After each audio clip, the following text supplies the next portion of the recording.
제가 양파를 키우기 시작한 것은 저희 부부가 주말 부부가 되었을 때부터입니다. 지방에서 교사 생활을 하는 아내, 서울에서 회사 생활을 하는 나. 이렇게 우리는 주말 부부였습니다. 아이도 없이 집에 혼자 있다 보니 여간 심심한 게 아니었습니다. 게다가 제가 술 담배를 하는 것도 아니고 놀이문화에 익숙한 편도 아니라서 이것저것 모임 자리에 끼는 것도 여간 부담스러운 게 아니었습니다. 운동도 좋아하지 않고 게임도 좋아하지 않고 미술도 좋아하지 않고 음악도 좋아하지 않았습니다. 제게 취미생활이란 없었습니다.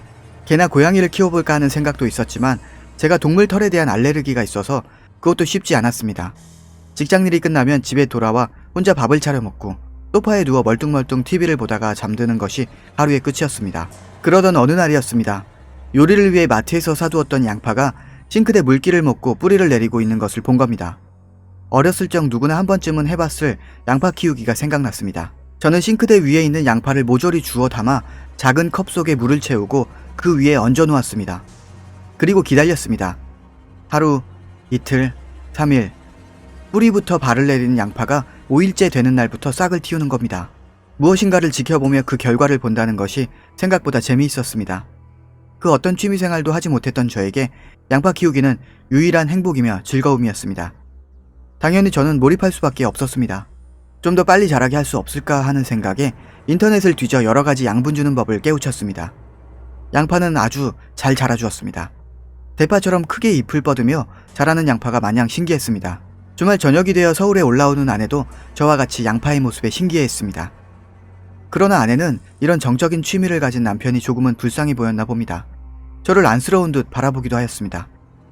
그러나 저는 상관없었습니다. 양파 키우기가 세상 무엇보다도 재미있었습니다. 2주가 되자 양파는 난초처럼 여러 갈래의 줄기를 뻗고 엄청나게 크게 자랐습니다. 제가 뭔가를 해낸 듯한 기분이 들면서 제 자신이 대견스럽기도 하고 뿌듯했습니다. 아내에게 자랑하고 싶었습니다. 저를 한심하고 안쓰럽게 생각할지도 모르지만 즐거움에 가득 찬 저를 보면 아내의 생각이 바뀔 것이라 생각했습니다. 주말 아침 일찍부터 저는 양파를 조심스레 챙기고 들뜬 마음으로 아내에게 달려갔습니다. 엄청난 크기의 양파를 보면 아내는 깜짝 놀랄 것입니다. 대낮에 예고도 없이 내려가긴 했지만 아내는 잠옷 차림으로 뛰쳐나와 저를 반겨주었습니다. 역시나 아내는 양파를 보고 깜짝 놀랐습니다. 그리고 저도 놀랐습니다. 돌아오는 길에 저는 줄기가 4가닥으로 뻗은 아주 큼지막한 양파를 2개 얻었습니다. 어찌나 큰지 트렁크에 싣기도 벅찼습니다. 새벽이 되어서야 집에 돌아온 저는 양파를 손질했습니다. 기존에 뻗은 줄기를 자르고 밑동이만 남겼습니다. 자라는 모습을 보는 게 즐거움이기 때문이죠. 저는 과일주를 담그는 커다란 유리병에 물을 채우고 그 위에 양파를 얹었습니다. 양파 하나는 뿌리가 너무 길어 유리병 속에 뿌리를 우겨 넣는데도 어려움이 있었습니다. 이전에 양파와 달리 뿌리가 검기는 했지만 곧 하얗게 발을 내릴 것입니다. 양분을 뭘로 줄까 고민했습니다. 그 순간 저는 잘라낸 줄기에서 즙을 짜내서 주기로 결심했습니다. 즙의 색깔은 마음에 들지 않았지만 붉은색이 감도는 것이 나름대로 운치는 있어 보였습니다. 이번 양파는 전에 키우던 양파와 확연히 다른 느낌을 줍니다. 왠지 모를 희열감도 느껴지고 쾌감도 느껴지고 어느 정도 자랄까 기대감도 부풀었습니다. 그리고 기다렸습니다. 너무나 기대감이 컸던 나머지 저는 회사도 결근하고 양파가 자라기만을 기다렸습니다. 심지어 밥도 거르면서 양파가 자라기만을 기다렸습니다. 양파만을 생각해서 그런지 가끔씩 양파가 유리병 속에서 나와 허공을 떠다니는 꿈을 꾸기도 했습니다. 그런데 그게 꿈이 아닐 거라는 생각도 들었습니다.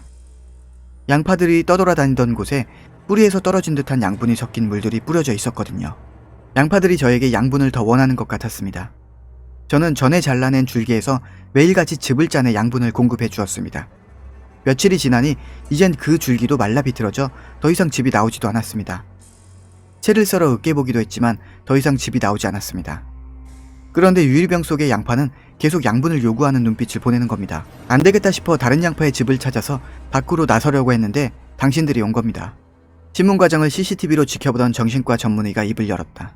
아내의 외도가 너무 큰 충격이었던 것 같습니다. 옆에 서 있던 담당 형사도 입을 열었다. 처벌할 수 있을까요?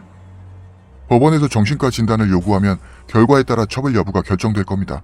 증상으로 보아 정신분열이나 과대망상증인 것 같습니다. 아무리 그래도 그렇지 사람 머리를 양파처럼 키우고 있었다니.